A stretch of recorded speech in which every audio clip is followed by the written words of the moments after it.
Hello there, my very good friends. I'm Andy Murray for WhatCulture.com. And I'm Adam Nicholas for WhatCulture.com. And we're fresh off the back of WrestleMania, Andy Murray. Yeah, fresh is a word. We're off the back of WrestleMania, Andy Murray. Yeah, we're fresh in that the show is just finished, not in our physical state here at 5 o'clock in the morning. But hey, what are you going to do? Good show tonight. Lots to get through. Won't bother with a big, long, elaborate introduction. We're just going to get straight to the bottom of this goddamn thing. So the first match. What went down of it all, Andy Murray, I believe. What went down? How could I not say the name of the bloody video? I'm an idiot. Too much staying up late at night. Opening match of the night. Bobby Lashley versus Drew McIntyre. We knew it was the opener before the show. It was announced ahead of schedule. Drew comes out, gets the big baby face pop, the first true entrance, and he's all kinds of fired up in his entrances, and he's going nuts in the ring out there. It's good stuff. And, you know, at that moment in the show, you're like, oh yeah, fans really are back. This is really cool. Yeah, man, that was really cool. And they had a really good match. It started a bit slower than some of the other things on the card, but the bombs eventually came. The match started unraveling. And it really hit another gear when Drew fired up and said to Bobby Lashley, "Bring it, bitch!" His words. That's when it got kind of crazy. Drew worked towards hitting a trio, 3 future shocks in a row for a big near fall after that. This is awesome. Those chants came out from there on out. McIntyre had fought out of the Hurt Lock several times. Bobby tried to tap it in. He couldn't get it time and time again. Sometimes it was escape. Sometimes it was this. Sometimes it was that. But towards the end of the match, Drew just got stuck in it. He tried to wriggle out. He went for the old Bret Hart escape, working his way out, down to his feet, back up several times. But it was too much for him. In the end, McIntyre could fight no longer. And on 18 minutes and 19 seconds, I've got the match time and everything, with my stopwatch, and did not take from Cage Match. McIntyre passed out. He couldn't fight anymore.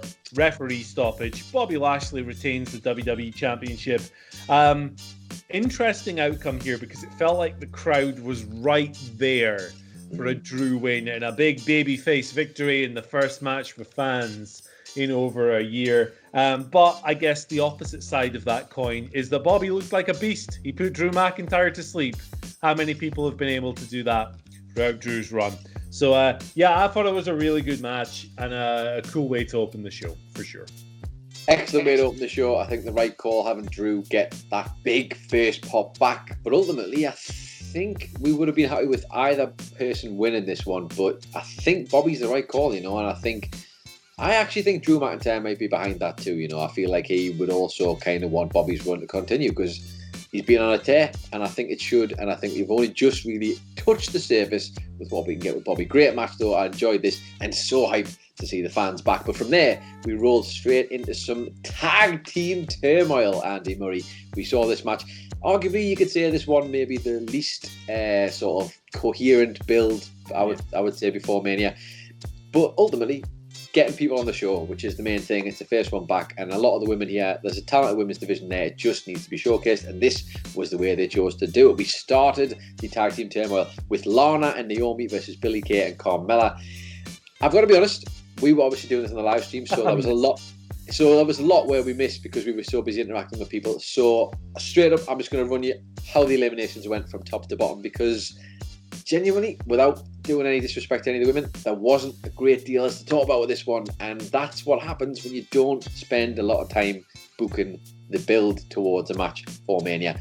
Billie Kay and Carmella eliminated Lana and Naomi first, and it was then followed by...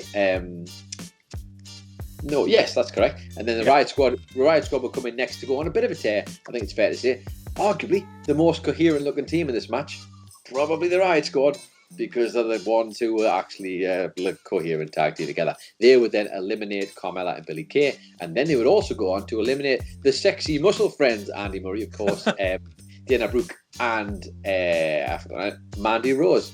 Who almost fell on her backside off the stage, really, because on the way down, the rain played a factor here. She slipped on her way down to the ring. That's probably the most notable part of this, other than her excellent looking ring gear with Dana Brooke, and a stunning running knee that she gave middle of the match. But they were then eliminated in a bit of a surprise, actually. We thought it was going to be like each team getting a turn to eliminate a team.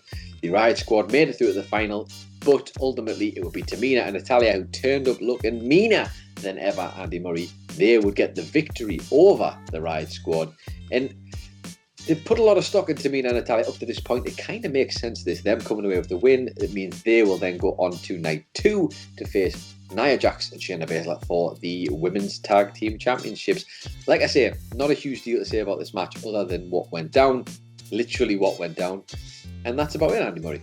Yeah, that's it. It's like it's difficult to invest in these matches when the build is literally, hey, here's a thing, 6 days before the show. Yeah. And it's, it's an excuse for them to get more people on the card and get the women's tag team titles represented. So that's an interesting match tomorrow night because it's heel versus heel.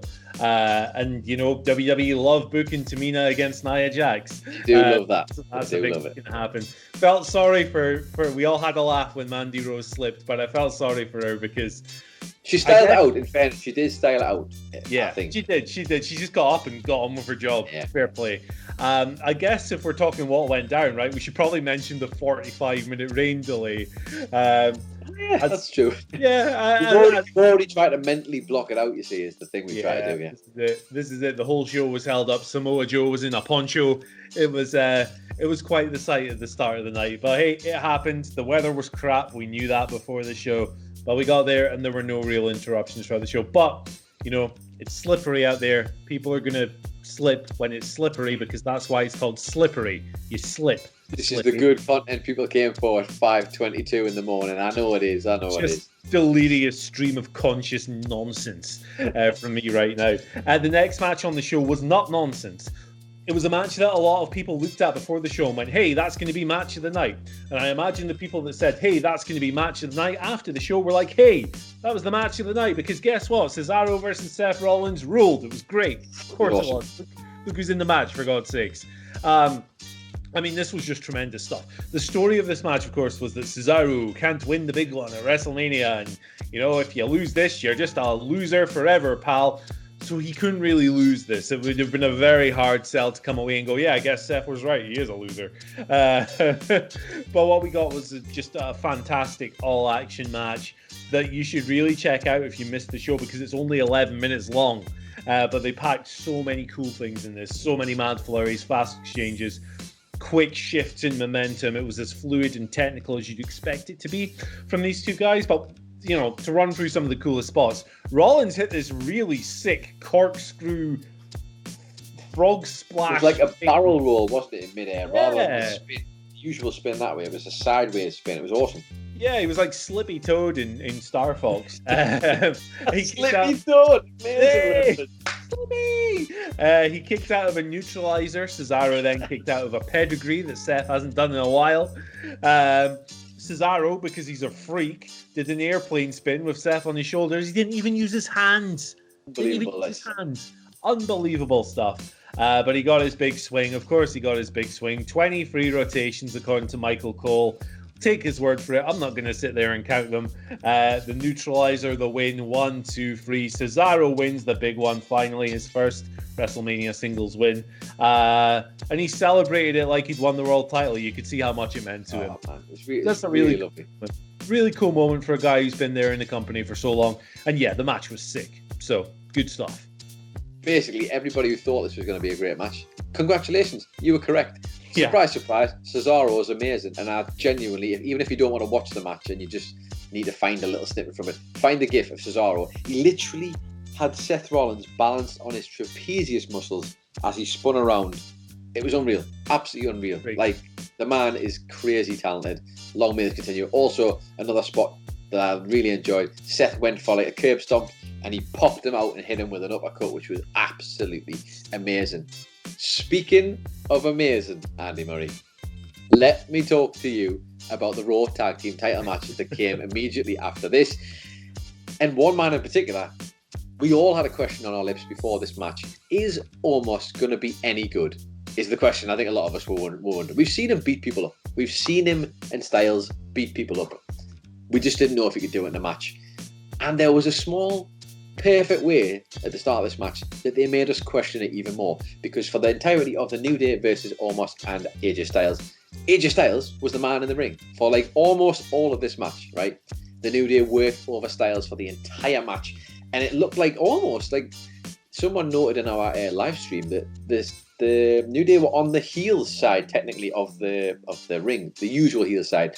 Yeah. It wasn't necessarily represented, but they did spend the whole match working Styles over. We kind of thought, oh, maybe they're just keeping Omos a secret. Maybe he's not that good. Andy Murray, a star-building performance for Omos in terms of turning up and doing what you expect to do. Basically, finally, after being worked over for ages by the New Day, Styles managed to get over to Omos, tagged him in, and from that point on, it was the Omos show. He basically could not be heard. WWE must have huge stock on this man because the New Day could not put a dent in him. They hit him with a bunch of offense. They literally bounced off him. He just no-sold absolutely everything before he basically went to town on Xavier Woods first, demolished him, then went to town on Kofi Kingston, and ultimately Andy Murray, almost pulling out what I can only describe as essentially like A-Train's old Baldo bomb, the old on the throat, where he pulls him up, and instead of like dropping down to sit down, he just let go of Kofi Kingston, smashed him to the ground. You and I were like, wow, that's a cool move. Puts his foot on Kofi Kingston, former WWE champion Kofi Kingston, and gets the 1, 2, 3. He literally dismantled the New Day by himself. Unbelievable, this. And this, Andy Murray, was actually pretty good. Like, pretty amazing. Yeah, it was fun. Like, almost no-sold a bunch of stuff just to show how hard he is, how big he is. It was classic monster booking in a tag match. You have the smaller guy work for 80% of it, and then you unleash the beast. And I thought they did a really good job of letting him play to his strengths, not exposing any weaknesses he may have. Just coming in and wrecking everything. And he shouldn't be selling for people at this point because he's 7'20". You look every single inch of it as well in that ring. Unbelievable. Yeah, really tremendous stuff. They did a good job of just building it around Omos. It was a good story-based match. And now we have this little prick, AJ Styles, and his massive bodyguard tearing it off as the tag team champions. It's going to be a lot of fun to follow. And I like this a lot. Something that I liked that I didn't necessarily think I was going to like in the way I'm going to describe was Shane McMahon versus Braun Strowman. Now, this was no technical classic. This was no 5-star in the Tokyo Dome deal. This was a kind of a train wreck, but a fun one. A fun one. Choo-choo. Choo-choo. No sound effects, sadly. Very upset about that. But the match started off, and I'm not going to pick this one apart because it doesn't need picked apart. But it started off with Jackson Riker and Elias beating up Braun Strowman with a steel chair, going after his leg. That gave Shane an early upper hand because, of course, it did. And then the rest of the match was basically Shane trying to get the hell away from this crazy beastie monster. But we got to the point where Shane was on the outside of the cage, and basically he just had to drop off and win. And Braun was on the inside. Just when you think there's nothing Braun can do, what does Braun do? He basically punches the panel of the cage off. Massive hole in it, pulls Shane back through. They end up on the top of the cage. Of course, somebody's got to go off the top of the cage. And you bet your ass it was Shane McMahon, who earlier in the match had gone coast to coast. Shane got just launched off the top of the cage, landed in the ring. It looked like a horrible bump. He landed basically on his shoulders and his back, and he like bounced off the rock hard apron. Horrible. Fair play to that man for putting himself through it. Braun, as if it was necessary, came in and just gave him a power slam because it's like, screw this guy, I'm going to take him out. And that was it. That was the 1, 2, 3. It wasn't too long. Didn't overstay its welcome. It was good. It was fine. I had a good time, and Shane took a crazy bump. That's what you want. It's what we wanted from the match, truth be told. Braun got to look very big and strong and Braun-like. He also, at one point, kicked both Elias and Jackson Riker, who were trying to get off over the cage. He just hit the cage and they both went flying, which nullified them for the rest of the match. But yeah, I mean, seeing Braun actually just get to do Braun stuff. And Shane, I mean, I'm not interested particularly in Shane personally, but seeing him take the bump we knew he was going to take, which looked horrible, fair play to him at his age.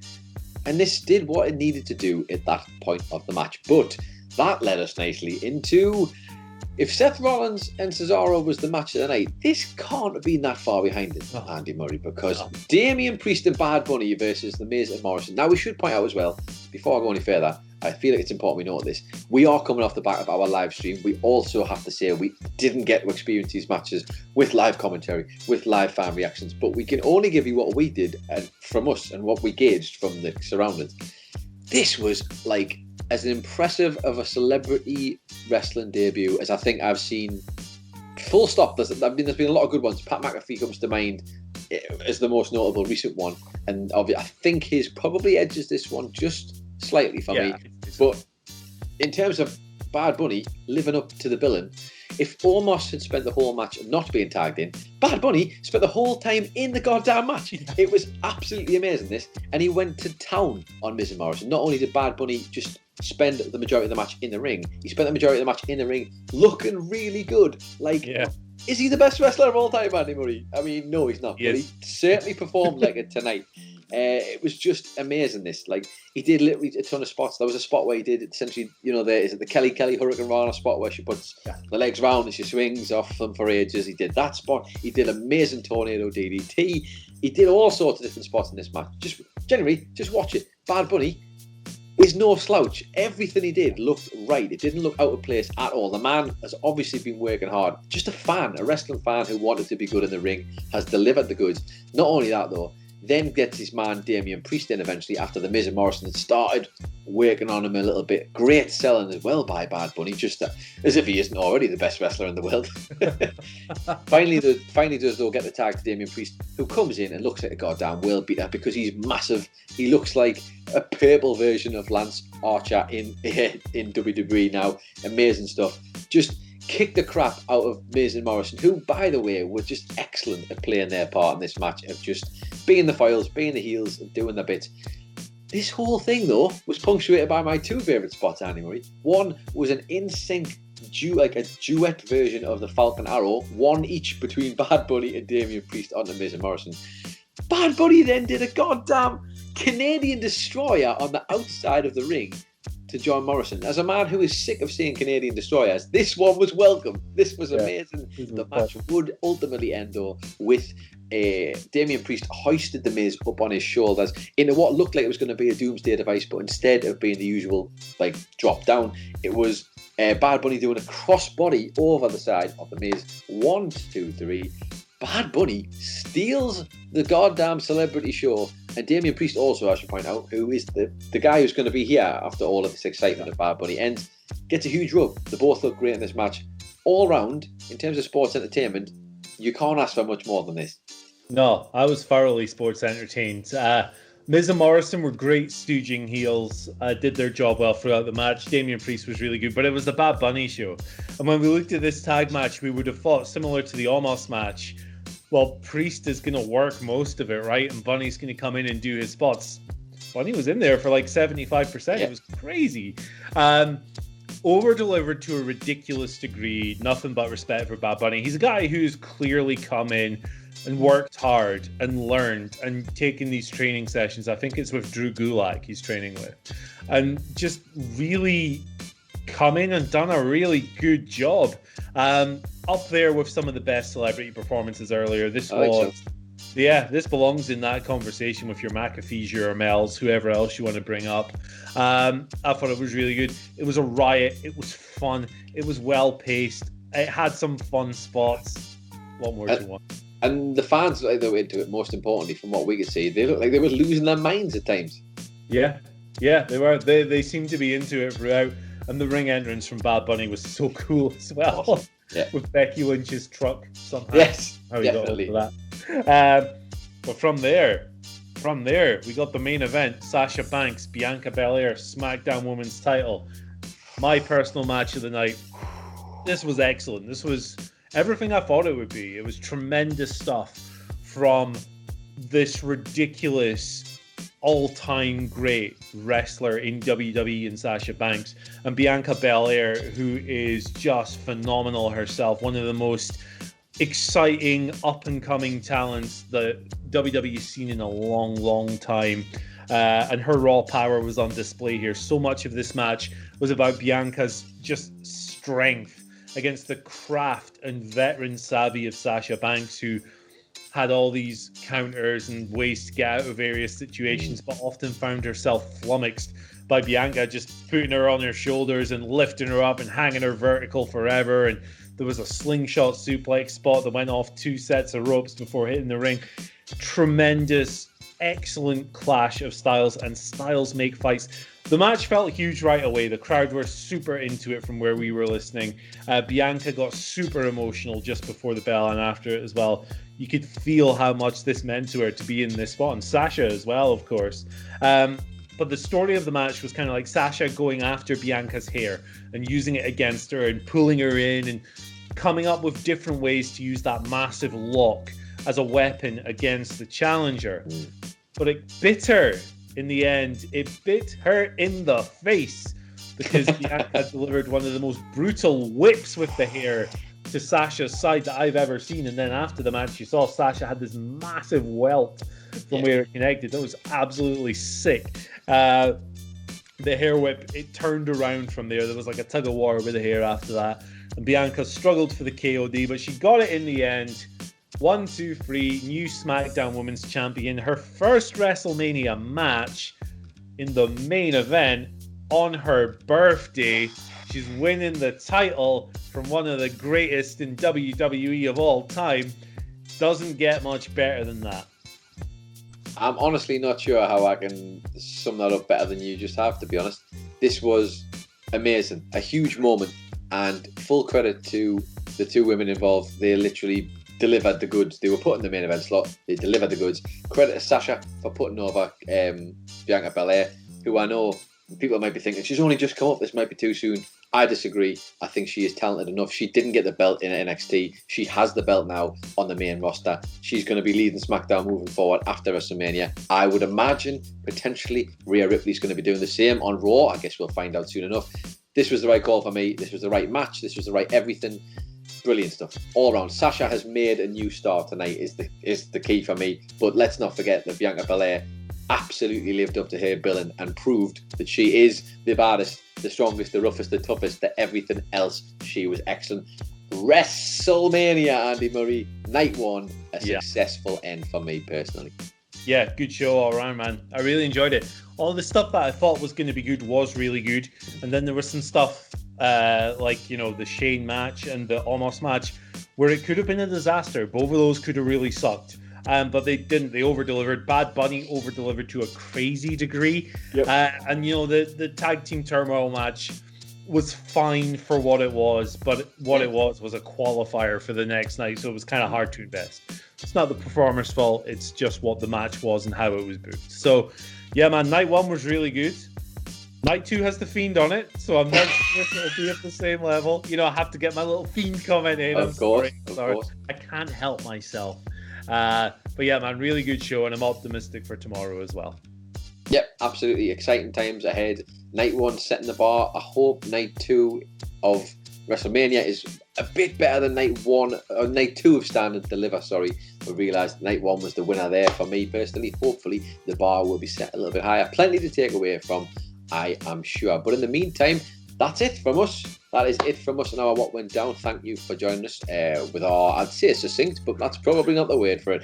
That's our review of everything that happened at WrestleMania on night 1 of WrestleMania. Please don't forget to like, share, and subscribe where possible. You can follow Andy Murray on Twitter at Andy H. Murray. The H stands for Hey Man, I'm going to bed. And you can follow at It's Adam Nicholas, and don't have a special letter, but I will also be going to bed very soon. You can follow What Culture on Twitter at What Culture WWE, and thank you very much for joining us. If you were there for our live stream as well, we appreciate you joining us for that. The boys will be back tomorrow with all of the live streams for night 2 and What Went Down to go with that as well. We hope you enjoyed the show. Thank you for joining us, and we will see you on the next one. Bye.